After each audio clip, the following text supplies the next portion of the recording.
Deena Ghazarian, who is the chair of the Consumer Technology Association in the US, which is the organizer of CES, as I'm very confident you know from before. She's also the managing partner of the consulting firm TargetPath.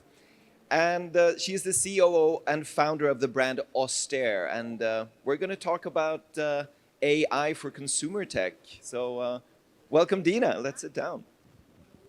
Hi, everybody. So, being so engaged as you are with CES, you're not actually putting on the show or anything, but you're the chair of the organization that runs it. I'm curious to hear what you're looking forward to coming to your first Beyond Expo. Absolutely. So, as a member of the Consumer Technology Association with my companies, CES is a very fun time every year because when you go to the show, you are looking for innovation, not only with large companies, but with the small companies as well. So, I'm very excited to actually walk around at the expo today and see what innovation continues to lead the way when it comes to technology, both through the hardware side of things and the software side of things. AI is a fun time right now, and so I am excited to see what AI is bringing to the table that's evolved even quickly since January to right now, how we are at the end of May. Could you tell me a little bit about your professional role? What is it you're doing with CTA, but also with your consulting firm? Yeah, absolutely. So I am a managing partner of a company called TargetPath. TargetPath helps brands bring their product and brands to life all over the world globally. So a lot of the times we will work with brands that either have a product that they want to sell, or they'll actually be a component of a product that they are trying to partner with other brands to come to market and make a difference in the world. So with my interaction at the Consumer Technology Association as a member, learning about other companies, networking with those companies, and in turn, leveraging policy in the United States and Canada around how we continue to innovate and move forward is a lot of how I interact with CTA as a active member. I will say that some of the exciting things about innovation really are what's happening in regards to sustainability tech, what's happening in regards to AI and moving the learning process forward of how to actually advance us and our lives. Even more importantly, I would say not only for us in the day-to-day, but even those who are potentially disabled in some way or need help and support. And technology continues to drive what it is to have somebody be able to function happily in society. So I'm actually excited to see what exists out there when it comes to that. Very cool. So,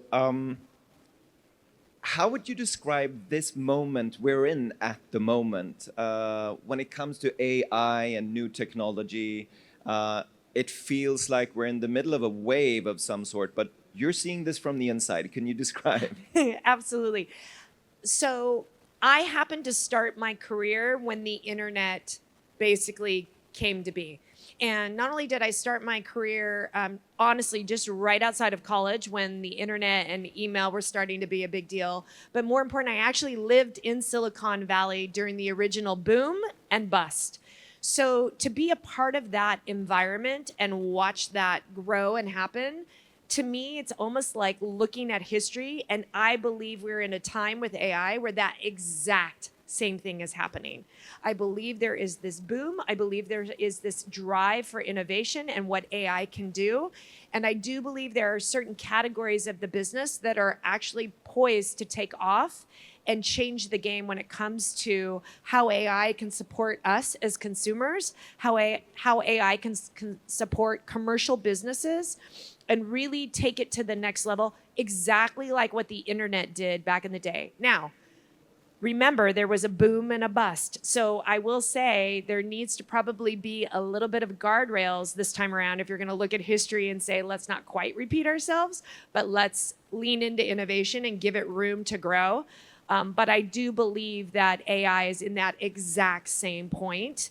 And hopefully together globally, we can figure out how to make sure that works for all of us and lean into the innovation side of what AI will be able to do. Yeah, you mentioned the 90s there with when the internet was young and we had the dot-com bubble. How do we, or companies that are starting up right now, how do they make sure they're not caught in something similar? What would your tips be? How can we make sure we're not ending up in a bust? Yeah. So I'm very old school this way, but I'm the believer that if you start a company, you need to be able to show proof of profit and revenue from the beginning. Don't get me wrong, I'm absolutely supportive of investment and using investment to grow, but it has to be with a line of sight to grow to profitability quickly.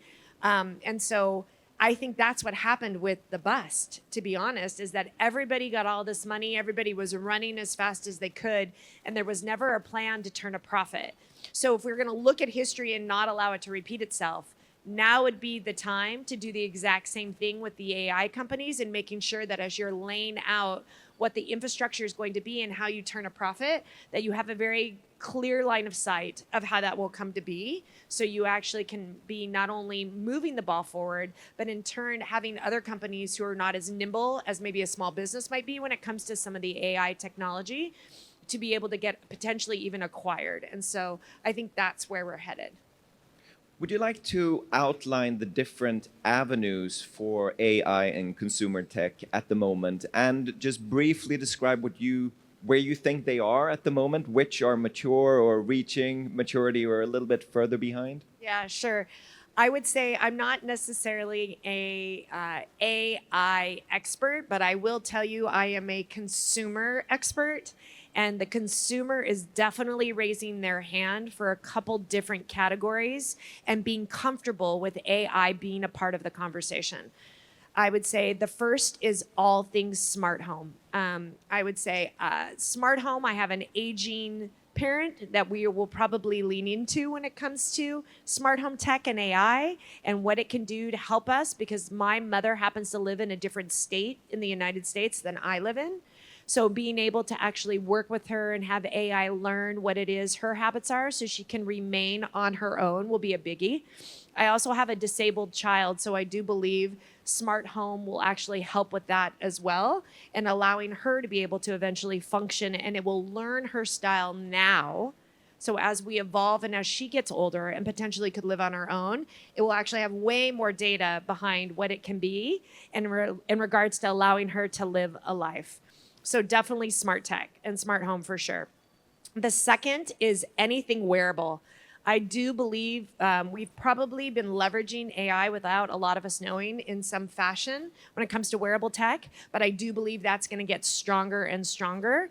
And then in conjunction with that, I believe our smartphone is really going to become kind of that basis of AI while we're on the go, if it's not a virtual assistant or really kind of learning how we are. I think my favorite thing that happens right now with my phone, and I know these are like the baby days of AI, but every Saturday I'll go work out with my sister, and it's our routine the minute we leave the gym to go get coffee down the street. And my Maps has gotten so smart about mapping where we go next that when we get into the car, it automatically serves up the route of how we need to go to get coffee. And so to me, that's where this is headed when it comes to leveraging your phone and having to understand who you are and helping you move along, which I'm actually kind of the most excited about because I think that's fun and exciting. I would say another one is robotics. So, I mean, just now, right before we came on stage, there was like a dog robot walking around filming the show. And so kind of learning how robotics can make a play is a biggie. And then probably the most exciting that the consumer will really get behind is what I call personalized entertainment. And this is probably one of the biggest opportunities for growth when it comes to what I would label as the service industry. of how you'll be able to work if you are a service provider of content and entertainment. I will be able to work potentially, if it was me, I could learn about Pear and serve up exactly the entertainment and content that he wants that will make him happy. And we instantly have a transaction relationship in regards to that. And so that actually could really explode what AI could be all about, because AI is smart enough to learn what it is he wants to do. And then I can leverage my skills as a content provider to be able to serve it right back. So I think at a high level, like those are the ones, if you were going to look at the starting gate of AI and which technologies are going to lead, to me, those 5 are probably the biggies. Listening to you now, and it actually strikes me a difference with the internet in its infancy in the 90s, because then we were all, I think at least most of us, we were quite excited about starting to communicate with each other and with people far away. Now, AI brings in communication with machines, which I think a lot of people are a little bit hesitant or even afraid of doing. So what do you see in that space? Consumers and the general public having a very wide range of emotions when it comes to AI and communicating with devices.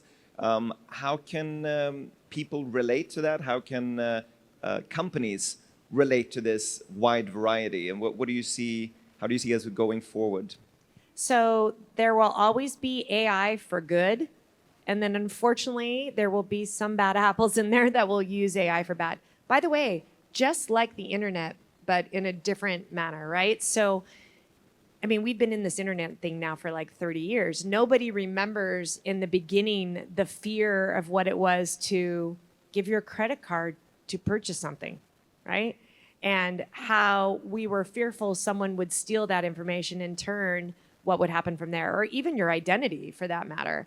And of course, multiple businesses exploded around that just to keep people safe.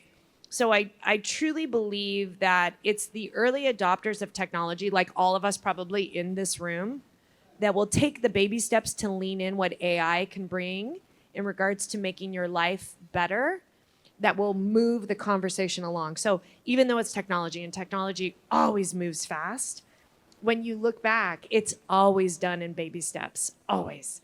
And so those of us who I think understand technology and what it can do, and with the intent of leveraging it for good, will constantly move the conversation forward. Potentially for someone, if like yourself, Pear, if you were like, you know what, I'm not so sure, you're going to sit down with your friend and your friend's going to be like, oh my God, so I totally sat down with this new software thing and I gave it my information. And then from there, it helped me do this, this, and this. And then you're going to be like, wow, I want to try that too. And I think that's how it will move forward. There will always still be an element of the human touch and human acceptance of AI. I think a little bit of the storytelling of what happens, honestly, Hollywood does a very good job of scaring the bejesus out of everybody when it comes to tech. But I do think that some of those things are just the fear of what's out there. And we coming together as a community and leveraging AI to help us help each other is what will actually move it forward in a positive way, and more people will get excited about contributing. I guess that's where guardrails come into place as well, to make people feel safe and secure with all this. But could you talk a little bit to the collaboration that might be necessary or beneficial to move us forward, not only with guardrails, but also to innovate? You need a lot of data for AI to work efficiently. And people may be a little bit hesitant to give away their data, and some companies may not want to share their data. What do you see in that space of potential collaboration? Yeah, so first is I would be remiss being a Consumer Technology Association member if I didn't say that policy is pretty key to help develop the guardrails, and small businesses like myself need to be a part of that conversation, as well as the large companies, to make sure that those setting regulation anywhere in the world, not just in the US where I'm from, those countries are setting regulation that doesn't stifle innovation. So that's kind of part one. Part two, when it comes to actually looking at how we help each other and partnering and communicating with each other in regards to data is I fully understand there is certain data that is special and related to someone's IP that you won't necessarily want to share with others. I get that. But I also believe there's some basic data that you could actually strip down what is the special sauce behind companies to share and move things forward. If you look back at any major technology out there like that, that has to happen in order to be able to drive growth. So you could look at, honestly, the autonomous vehicle industry. Even though every one of those guys have their own kind of special sauce, there is still a sharing of data. In order to be able to create an infrastructure, they all have to work together to make it work. So it's embracing what it's meant to do, which is move us as a population and community forward, that will allow those collaborations to happen and do it for the AI for good, I would say. But you have to have some sort of guidelines and structure to protect each other, not only the consumer, but companies from one another, to make sure that what they create is replicated in regards to revenue and profit for those companies too. Could you develop just a little bit how that is developing in the US, and if you have any insights into how it's working in other parts of the world? I know there's a lot of talk about it. People are starting to discuss, but it's still early stages, right? Yeah, I was very fortunate last fall to actually be in a room, excuse me, with the lead representative of Congress that actually was handpicked by President Biden to kind of like start doing the research around AI. And thank God for us, he is a tech and gaming background individual. So he absolutely understands where this is headed. So not Biden and gaming. No. The gentleman who's a representative from the San Bernardino district in Southern California, actually. And so his voice at the table in leading the conversation about understanding business, and because he grew up in gaming and understand, I mean, AI in a weird way has been in gaming for a long time. It's not like it's brand new. It's baby AI, but AI has definitely been a part of gaming. So he understands that. He's leading the conversation. They are reaching out to brands and businesses like ourselves to be able to be a part of that conversation as well, to move it forward. So there's that positive conversation. I would also say there's a lack of understanding in some cases in the United States, which then sends up the fear, which then stifles the conversations. So it's going back and forth, and it's not a very easy, smooth road. I would say there are times when it's moving along and then it hits a roadblock and you kind of have to figure out how to go around it or up or under. But it's going to be a long conversation. It is definitely not going to happen overnight, because everything's being formulated so quickly. You could set regulation today thinking that it's broad enough to be able to handle it, and then the tech makes a shift, and that's so old school it doesn't even matter, and it was 5 minutes ago. So it's tough. Everywhere else in the world, I would say Europe is probably the strictest of anybody when it comes to regulation. They sometimes regulate before they let things play out. But honestly, being a fast follower isn't always a bad thing either, because you can learn from mistakes and or challenges or opportunities. And then I give Asia a lot of credit. Asia is like, go. Like, they innovate, and when we run into something, we'll figure it out, which is honestly a lot of like what the United States used to be like. And I think they've learned from that in some cases, but it's a very, very fine line. So it'll be interesting to watch. I know you can't see the future, but if you'd have any prognosis of the coming 5 years, things that you could envision yourself in your life and what you've seen on the ground in the US, where do you think AI will take consumer technology? Yeah, I'll talk about it from my personal perspective of my business. Even now, not even 5 years, but like right now, leveraging AI in regards to supply chain and marketing and gathering data of the consumer and then turning around and developing products that meet those consumer needs. That's happening right now. And it makes us faster. It makes us more efficient. And it actually allows me to hire people that are more strategic versus doing tactical roles every day that allow us to continue to grow and move forward. So for me, if that's just the rumblings of what I'm seeing right now with my business, I can only imagine what it's going to look like in 5 years. And again, not to look at the past, but it is such a good indicator for the future. That's exactly what happened, honestly, with the internet. Everybody was afraid the internet was going to remove jobs and roles, and it turned around, and it may have eliminated some, but it turned around and contributed about 80% more of jobs and roles that exist today because of what that technology did. And I truly believe AI is going to do the exact same thing. So you don't come from a very long background in tech, actually. I understand you shifted career, but you're very tech positive. And now you've been in the scene for a long time. What do you see as the important guardrails from your horizon? You say AI is helping your business moving forward a whole lot faster, and speed can be a problem. Who is holding the brake and deciding when the brake is needed to be applied? Do you have any ideas around that? I do. That's leadership. That's me. You have to have, I think, strategic leadership at the top of every organization, honestly, with AI or without, moving forward and being nimble so businesses grow.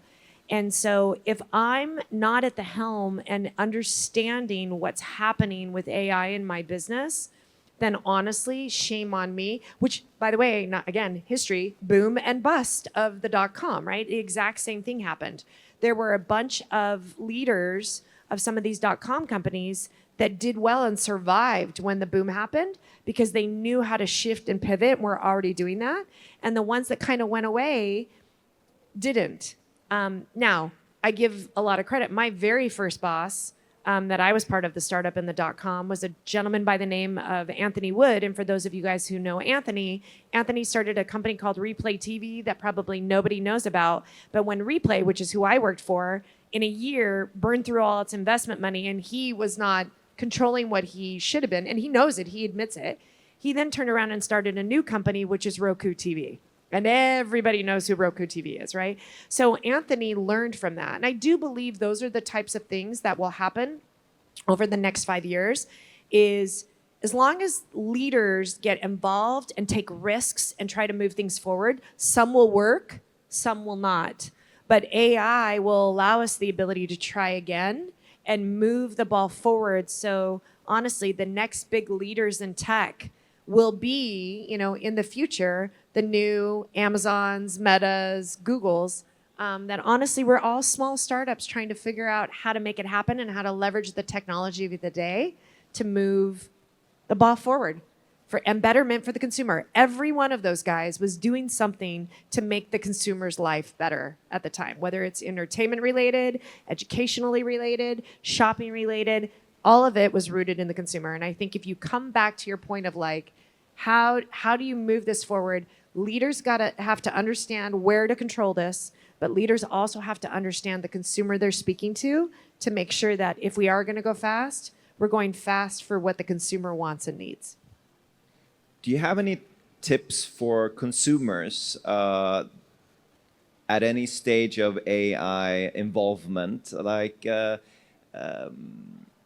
If you are hesitant about AI, or if you're very interested in AI and want to move forward, do you have any general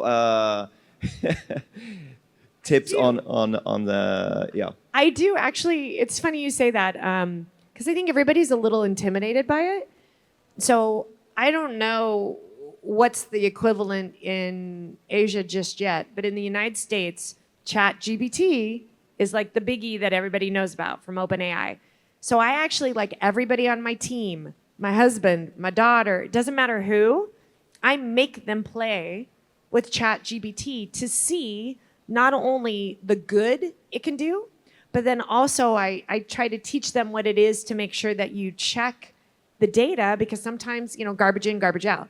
And when someone plays around with a technology like that and feels a little bit more comfortable on how it works, it allows them the ability to open up their mind and expand for other AI related stuff in the future. So again, if you haven't gotten your hands into some sort of a platform like ChatGPT to play around with it, there will always be that fear. So that's honestly my advice, to take the first leap every single time.